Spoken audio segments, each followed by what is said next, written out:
கரும்பு விளையும் பூமியை தென்னை விளையும் பூமியாக மாற்றுவதற்கு இன்னை பசுமை பூமி ஈரோடு மாவட்டத்துல கலாய் செய்றோம். இந்த தோட்டத்தினுடைய உரிமையாளர் பாத்தீங்கன்னு சொன்னா உயர் திரு ஐயா பாலசுப்ரமணியன் சார் அறிமுகப்படுத்தணும். ஐயா வணக்கம். ஈரோடு மாவட்டம் பெருந்துறை தாலுகா வடமுகம் வெள்ளோடு கிராமம். என்னுடைய பெயர் பாலசுப்ரமணியன். நான் அட்வொகேட்டா இருக்கேன். இருக்கும்போது அப்படியே யூடியூப் பார்த்துட்டு வருவேன். அதுல உங்க யூடியூப் சேனல்ல பார்க்கும் பொழுது அப்படியே ஒரு இம்ப்ரெசிவ் ஆச்சு. விதங்கள் இருக்கு யூடியூப்ல வரது. அது வியாபார நோக்கத்துக்காகவா இல்ல உண்மை சர்வீஸ் மைண்டடான்னு பார்க்கும் பொழுது நான் எல்லாமே பார்த்தேன். உங்களுடைய ஸ்பீச், நீங்க வச்சிருக்கிற நர்சரி, அதனுடைய அங்க இருக்கிற மேன்யூ நீங்க எல்லாம் கொடுக்கறதெல்லாம் பார்க்கும் பொழுது எல்லாரும் சொல்ற விதங்களை பார்க்கும்போது சர்வீஸ் மைண்டடா இருக்கு. அப்ப ஏன் நம்ம தோட்டத்துல இப்ப இப்படி இருக்குது, இதை ஒரு கன்சல்ட் பண்ணக்கூடாதுன்னு ரொம்ப நாளா இருந்தது.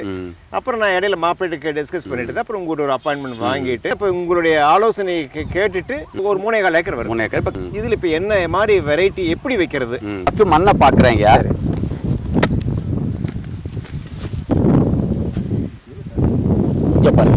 இது கரிசன் மண் வகையில ஒரு களிமண் வகையை சார்ந்தது.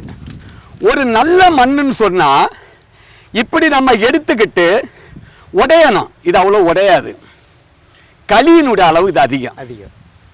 அப்ப இது தென்னை விவசாயத்துக்கு உகந்ததான்னு கேட்டா கண்டிப்பா தென்னை விவசாயத்துக்கு உகந்ததல்ல. சுண்ணாம்பு சத்து அதிகமா இருக்கு. கார அமிலத்தன்மை 7.5 to 7.8 ஒரு நடுநிலைக்கு கொஞ்சம் அதிகமா இருக்கு. நுண்ணூட்ட சத்துக்கள் அதிகமா இருக்கு. ஆனா தலச்சத்து கம்மி. யூரியா இந்த மண்ணுக்கு நீங்க அதிகமா கொடுக்கணும். இந்த மண்ணுல ஃபர்ஸ்ட் நம்ம என்ன செய்யணும்னு பார்த்தா தோட்டத்தை கம்பிட்ட உழுதுருங்க.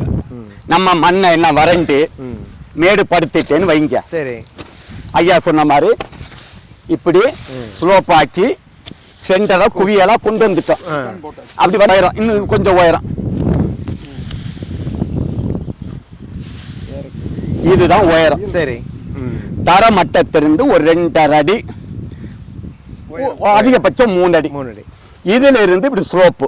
சரி, சென்டரை மேடுபடுத்து புனல் வடிவத்து கொண்டு வந்துட்டோம். இத திரும்ப ஆழப்படுத்துறோம். இந்த தென்னகன்று வைக்கிற இடத்துல ஒரு 10 அன்னச்சட்டி செம்மண் கொட்டுறோம்.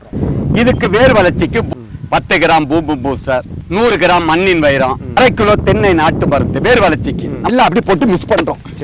அந்த கலவை எடுத்து அப்படி தூக்கி மேல வைக்கிறீங்க. 1 அடி ஆழம். சரி, 21 குயிக்கர் அவதார் கண்ணை உள்ள புதைக்கிறோம். புதைச்சுக்கிட்டு இந்த மண்ணை என்ன இப்படி அணைக்கிறோம். சரி, அதுல எல்லாமே கிட்ட வந்துருது. அணைச்சு மிதிக்கிறோம். மிதிச்சு தண்ணி இங்கதான் பாயும். மழை காலம் வரும், தண்ணி இங்க இவ்வளவு தேங்கி நின்னாலும் ஒரு தென்னங்கன்னு படாது. அப்ப இந்த குயிக்கர் அவதார் கண்ணு 1 வருஷம் வளர்த்து இவ்வளவு தண்டு கணம் இருக்கணும். அந்த கண்ணை வச்சு தாயாம இருக்கிற ஒரு குச்சியை வச்சு 3 மாதம் சப்போர்ட் கட்டி வைக்கிறோம். வேறு தரையில இறங்குற வரைக்கும் காத்துல அசையும். 4வது வருஷம் தேங்காய் விட்டுரும். இந்த நடவு முறை தான் உலகத்திலேயே அறிவு சார்ந்த நடவு முறை. தென்னை மரத்துக்குள்ள மாமரம் கண்டிப்பாக சாறு போடக்கூடாது. தென்னை மரத்துக்கும் அதிக வெயில் தேவைப்படும், மாமரத்துக்கும் அதிக வெயில் தேவைப்படும். அப்போ ரெண்டும் ஒண்ணுக்குள்ள போட்டு சொன்னா ரெண்டுமே காய்க்காம போயிடும். டிப்பு கருகிறது அந்த உப்புனுடைய தன்மை. உப்பு நமக்கு எவ்வளவு இருக்குன்னு பார்ப்போம். ஒரு தண்ணி தானே சார். உப்பு அளவுக்கு கண்ட்ரோலா தான் இருக்கு. வாழைக்கும் ஆகும், மாமரத்துக்கும் ஆகும். ஆனா கோடை வரும்போது இந்த சாட்டினுடைய கண்டென்ட் அதிகரிக்கும் போது டிப் என்ன கருக ஆரம்பிச்சிடும். இந்த கோடையினுடைய அளவு அதிகரிக்க உப்பு என்ன ஆகும்னு சொன்னா மேல அப்படியே சர்ஃபேஸ்ல டெபாசிட் ஆகி ரூட் சிஸ்டத்தை பிளாக் பண்ணிடும். மாமரமும் வாழையும் உப்பு தாங்கி வளராது. மழை காலங்கள்ல மழை நீரை கொண்டு சேர்க்கணும். உப்பு தாங்கி வளரும் பயிர் என்னன்னு பாத்தீங்கன்னு சொன்னா முருங்கை, சொரக்காய், கத்தரிக்காய், மிளகாய், சூரியகாந்தி, பருத்தி, மரவள்ளி கிழங்கு, பீட்ரூட், வெங்காயம் இதெல்லாம் உப்பு தாங்கி வளரும் பயிர். இப்ப நம்ம வாழையை போட்டுட்டோம். இனி நம்ம வாழையை எடுக்க கூடாது. நம்ம இதை எப்படி மெயின்டைன் பண்றது ஒரு ஐடியா தரேன். ஃபர்ஸ்ட் இந்த கீழ்கட்டைகளை எல்லாம் எடுத்துருங்க சார். மண்ணு நல்ல வளமான மண்ணு தான். கால்சியம் கார்பனேட், பைகார்பனேட், குளோரின் எல்லாமே டெபாசிட் ஆயிருக்கு. கருக கூடாதுன்னு சொன்னா ஃபர்ஸ்ட் வேர்களை வெட்டாம நல்லா கிளறுங்க. சரி, நல்லா கிளறிக்கிட்டு சரி. லைட்டா தூருக்கு அணைங்க மண்ணை. சரி. இதுலதான் நீங்க தண்ணியே பாய்க்கணும். மேல் மண்ணு இங்க வந்துடணும். சரிங்க. இதுதான் உடவு, இது கைட்டா இருக்கணும். அப்ப உப்பு என்ன இங்க படிஞ்சிடும். பயிருக்கு எந்த பிரச்சனையும் ஏற்படாது. வாழையும் நல்லா வரும். செம்மரம் இந்த மண்ணுக்காகவே படைக்கப்பட்ட பயிர் தான் செம்மரம். செம்மரத்தினுடைய தன்மை ரெட் சாண்டல்னு சொல்றது. ஆரம்பத்துல மெதுவாதான் வளரும். அதிக ஹைட் உள்ள செடி செம்மரம் தான். ஆனா இதுலயும் சார் சரி. தண்ணி தூருக்கிட்ட பாய்க்க கூடாது. தூருக்கிட்ட ரொம்ப மண்ணும் அணைக்க கூடாது. சரி. இந்த கேப் இருக்கணும்.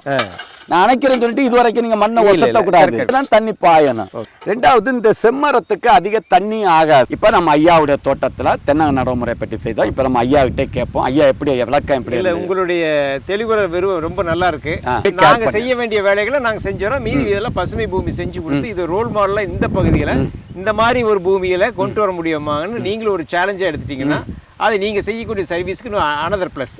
ஐயாவுக்கும் நன்றி கூறி விடை பெறுகிறோம். நன்றி, வணக்கம். சந்தோஷம்.